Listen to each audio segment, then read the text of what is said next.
have both football and basketball to bring you tonight, so we once again have a special In the Zone / In the Paint. We'll start with football. Linton and Terre Haute North were both trying to advance on to their school's very first state football championship game. For Terre Haute North, they were out to prove to the world tonight that they didn't just belong on the field with Cathedral, but they could beat the three-time defending state champs. The 5A semi-state championship between the Patriots and Irish played at Tech High School in Indy. Second play of the game, Cathedral running back Caleb Cross is heading to the house.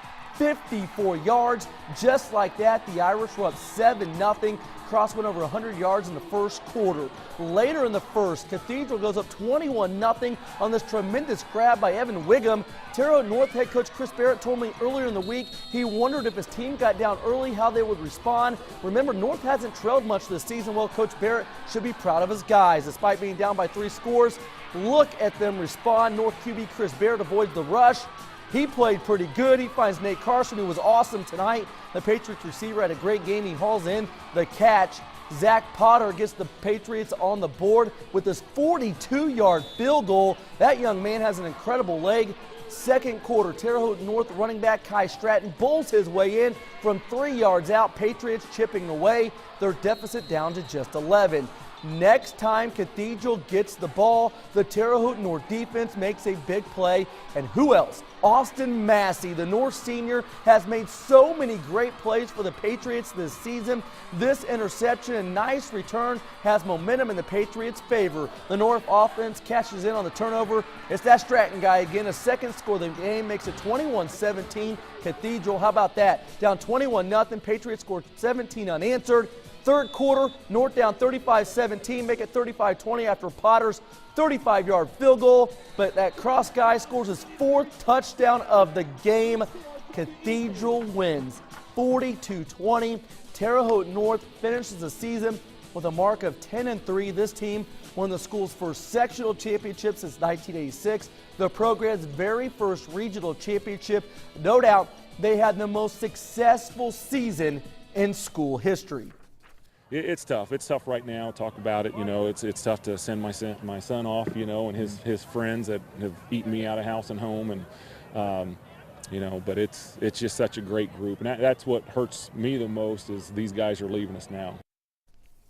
Class A semi-state had top-ranked Linton and 4th-ranked Eastern Hancock. Miners 0-7 all-time at semi-state. The home team Royals silence a large visiting crowd early. Cooper Henderson takes a snap, finds the end zone for the touchdown. 2-point conversion made it 8-0. Ensuing possession, Linton trying to answer one of their many running back weapons.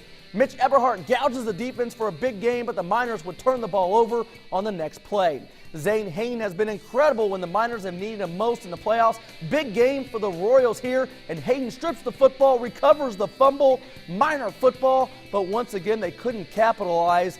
Late in the half, Eastern Hancock with it tight. 3rd and 3, quarterback Logan Splatter keeps it himself and wins the sprint to the pylon. That put Eastern Hancock up 15-7. But once again, it's Hayden time. Bo Eaton with some time in the pocket, and he finds his man for the 45-yard strike. That puts some energy into that Miner offense. Coach Oliver, he decides to go for 2. They give it to Eberhardt. He picks up a block, fights his way across the goal line, a little flex. Linton within 7. Eastern Hancock drove all the way down into field goal range, had a chance for more points to close the half. Linton continues the momentum with a block kick, and we go to the half with the Miners trailing 15-8. Royal star running back Spencer Gilbert showing why here. He makes one man miss, then shows all kinds of power and finesse down the sidelines for 38 yards. He dives for the pylons, but's ruled out at the 6. The Miners get 2 stops, but on 3rd down, Gilbert plunges in for his 37th TD of the season. A 2-point conversion made it 23-8 Eastern Hancock. Things never got any better for Linton. Eastern Hancock wins 37-16. The Miners are now 0-8 all-time at semi-state. I mean, they're a great bunch of kids, the senior class. I'm forever in debt to them. I love every single one of them. They come out and play with a lot of emotion. They led this team to where we're at now when no one expected us to be here. And I'm forever in debt for them and for them coming out and performing the way they did this year. Yep, I mean, it definitely doesn't feel any better the third time around. I mean, every single time it sucks just the same amount. It really is. It sucks. One of these days, I promise you, we will get over that hump. Either I'll be the head coach or someone else. We will eventually get over. I mean, there's enough young guys coming up.